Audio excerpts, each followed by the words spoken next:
Student of plus 2 class, the remaining topic of biodiversity is biodiversity conservation.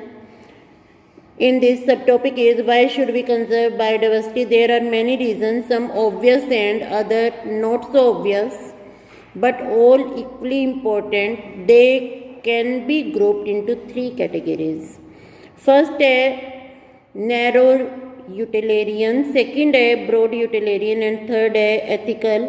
Narrow utilitarian arguments for conserving biodiversity are obvious. Human derive countless direct economic benefit from nature. These are the cereal, pulses, fruits, firewood, fiber, construction material, industrial product जैसे tannins, lubricants, dye, resin, perfume. ये सब वही है जो आप 6th-7th में करते थे. What is the importance of forest? And product of medical importance. More than 25% of drugs currently sold in market worldwide are derived from plant, and 25,000 species of plant contribute to traditional medicine. 25,000 ये याद रखने वाला है. Used by native people around the world. Native people का मतलब particular जगह पे रहने वाले लोग. Nobody knows how many more medically important plant there are in the tropical rainforest, क्योंकि अभी उनको डिस्कवर ही नहीं किया गया है. Waiting to be explored with increasing resources put into bioprospecting. Resources को हमने इंक्रीज किया है. बायो प्रोस्पेक्टिंग मीन्स एक्सप्लोर करना. किस लेवल पे? मॉलिक्यूलर लेवल पे, जेनेटिक लेवल पे, स्पीसीज लेवल पे. With increasing resources put into bio prospecting, that is exploring molecular level की मॉलिक्यूलर लेवल पे हमें उससे क्या बेनिफिट मिल रहा है, जेनेटिक लेवल पे क्या बेनिफिट मिल रहा है, स्पीसीज लेवल पे क्या डाइवर्सिटी है, for the product of economic importance. Nation endowed with rich biodiversity can expect to reap enormous benefit. जहाँ रिच बायोडाइवर्सिटी है उनको ज़्यादा बेनिफिट मिलेगा. The broadly utilitarian argument says. Broadly utilitarian जो हम ज़्यादा सोचकर, जो हम लॉन्ग टर्म बेनिफिट के लिए सोच रहे हैं. Biodiversity play a major role in many ecosystem service that nature provide. इसमें आगे आ जाएगा fast dwindling Amazon forest. Dwindling का मतलब जो कम होता जा रहा है, सिकुड़ता जा रहा है. सिकुड़ता क्यों जा रहा है? क्योंकि हम उसमें बहुत ज़्यादा डिफॉरेस्टेशन कर रहे हैं. दो photosynthesis 20% of the total oxygen in the earth atmosphere. जो अमेजन रेन फॉरेस्ट है इसको बोलते हैं हम lung of the earth, because it is responsible for 20% of total oxygen in earth atmosphere. Can we put economical value on this service by nature? No. You can get some idea by finding out how much your neighborhood hospital spend on a cylinder of oxygen. That is very expensive. Pollination. अगर pollination की बात करें, human being ने जितने area में अपनी फसल उगाई है और उसी फार्मर को कहा जाए कि वो अपनी मैन पावर लगाए, अपने घर के लोगों को भी लगाए और हर फ्लावर के पोलिनेशन में हेल्प करे, that is impossible. Pollination nature से होता है. नेचर के ही बायोटिक एजेंट हैं, नेचर की ये बायोटिक एजेंट हैं जिनका एक स्पेसिफिक रिलेशनशिप है प्लांट के साथ. Pollination without which plant can not give us fruit और seed is another service. Ecosystem provide through pollinators layer. Ecosystem क्या प्रोवाइड कर रहे हैं? Bees, bumble bee, bird, bat, all these help in pollination. What will be the cost of accomplishing pollination without the help of natural pollinator? It is impossible. यहाँ हम cost तो लगा ही नहीं सकते. हम ये बोल सकते हैं कि ये पॉसिबल ही नहीं है कि हम पोलिनेशन हम करवाएंगे, वो सक्सेसफुल होगी. आप कितने प्लांट्स की पोलिनेशन करवा सकते हैं पूरे दिन में? 1 या 2 प्लांट की. There are other intangible benefit. Intangible होता है indirect benefit that we drive from the nature. Aesthetic pleasure of walking through the thick wood. जो आपको अगर नेचर अच्छी लगती है तो आप इस पॉइंट को समझ सकते हैं. कि जब घने जंगल से आप चलते हैं तो कई बार आपको बहुत अच्छा लगता है कि हम कोई एडवेंचर कर रहे हैं। Watching spring flower in full Bloom, ये भी आप तभी समझेंगे अगर आपको नेचर अच्छी लगती है। और waking up to a bulbul song in the morning, can we put a price tag on such thing? No, we can't put price tag, और ये हमारे रीच में भी नहीं है। The ethical argument for conserving biodiversity relate to what we owe to million of plant, animal and microbe species with whom we share this planet.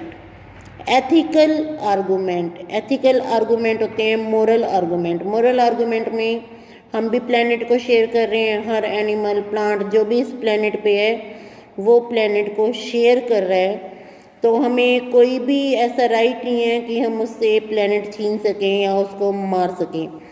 Philosophically और spiritually we need to realise that every species has an intrinsic value. हर species का ecosystem में अपना role है, food chain में role है, even if it may not be current और any economic value to us. अगर उसको कोई करंट वैल्यू नहीं है हमारे लिए, कोई इकोनॉमिक वैल्यू नहीं है, पर एक पर्टिकुलर फूड चेन है, इकोसिस्टम का एक पार्ट है जहाँ उसकी वैल्यू है, we have a moral duty to care for their well being and pass on our biological legacy to good order to the future generation. तो हमारी मोरल ड्यूटी क्या बनती है कि जितनी बायोडाइवर्सिटी हमें मिली उससे भी ज़्यादा हम अपनी फ्यूचर जनरेशन को पास करें। अब लास्ट टॉपिक है हमारा how to we conserve biodiversity. When we conserve and protect the whole ecosystem, हमने इकोसिस्टम को कंजर्व कर लिया तो इसका मतलब उसमें जितनी बायोडाइवर्सिटी है उसको हमने सभी लेवल पे कंजर्व कर लिया, स्पीसीज लेवल पे, जेनेटिक लेवल पे। We save the entire forest to save the tiger. How do we conserve biodiversity? When we conserve and protect the whole ecosystem, we conserve the biodiversity at all level. We save the entire forest. अगर tiger को save करना है तो उसके habitat को भी save करना पड़ेगा, so we have to conserve the entire forest. This approach is called in situ conservation. In situ का मतलब उसी जगह पे जहाँ टाइगर है वहीं पे उसको सेव करना।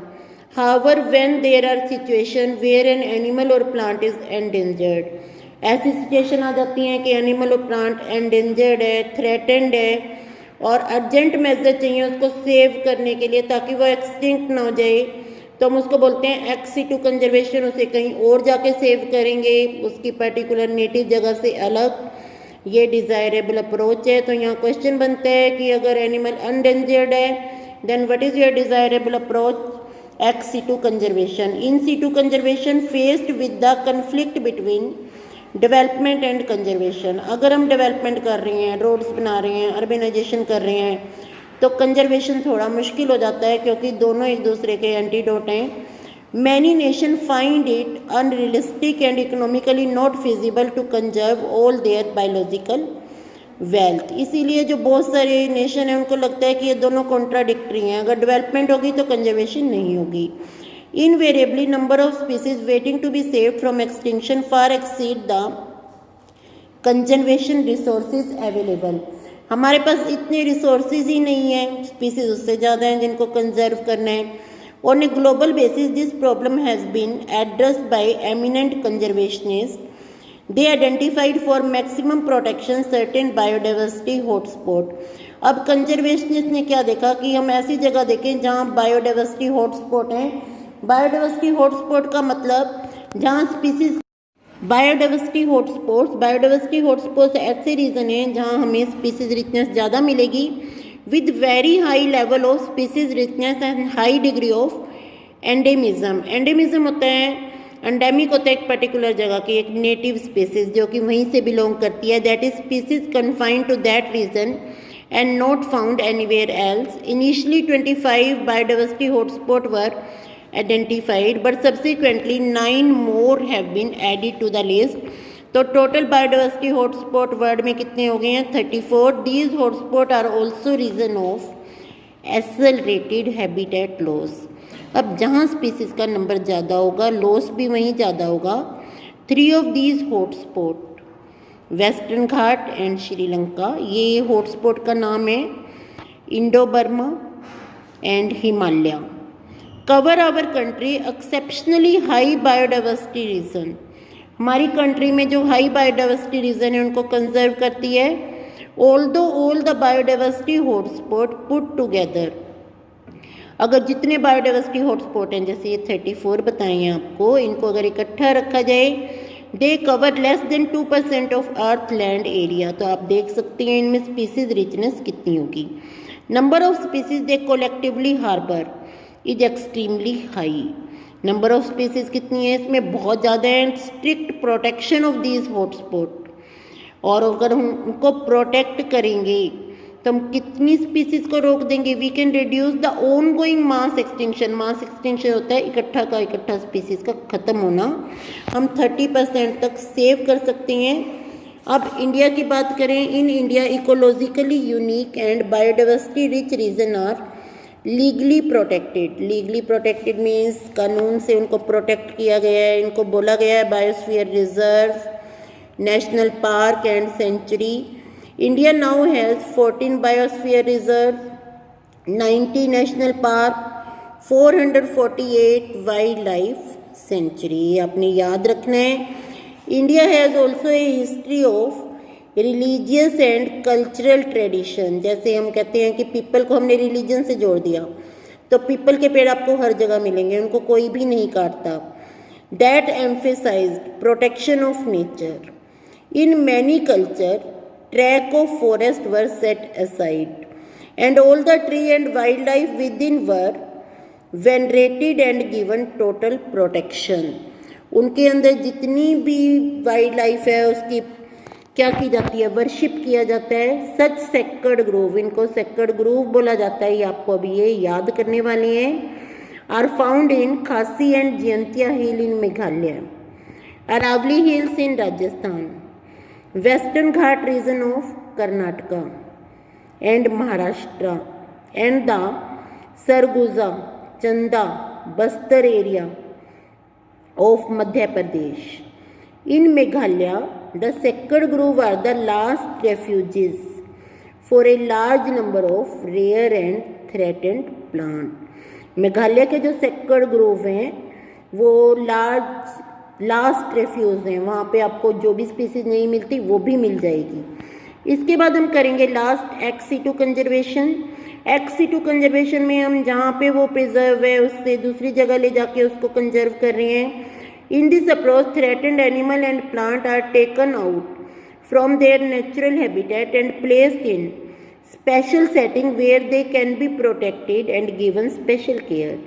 फॉर एग्जाम्पल जू में, बोटेनिकल गार्डन, आप सीड ले आए, आपने ऐसी कंडीशन क्रिएट की प्लांट वहाँ उग सकता है, फिर ग्रीन हाउस आ जाएंगे। Zoological park, botanical garden, wildlife safari park serve this purpose. There are many animal that have become extinct in wild में एक्सटिंक्ट हो गए हैं क्योंकि उनका वो हैबिटेट उनके काम का नहीं रहा, पर जू में प्रेजेंट हैं and continue to be maintained in zoological park. In recent year, ex-situ conservation has advanced beyond keeping threatened species in enclosure। अब ex-situ conservation ने क्या किया, has advanced beyond keeping।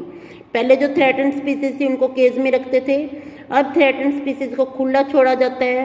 आपने वाइल्ड लाइफ सफारी देखी होगी, human being एक jeep में जाता है, वो जीप केज जैसी होती है, पर जो लायन टाइगर हैं वो एक हैबिटेट में घूम रहे होते हैं, केज में बंद नहीं होते।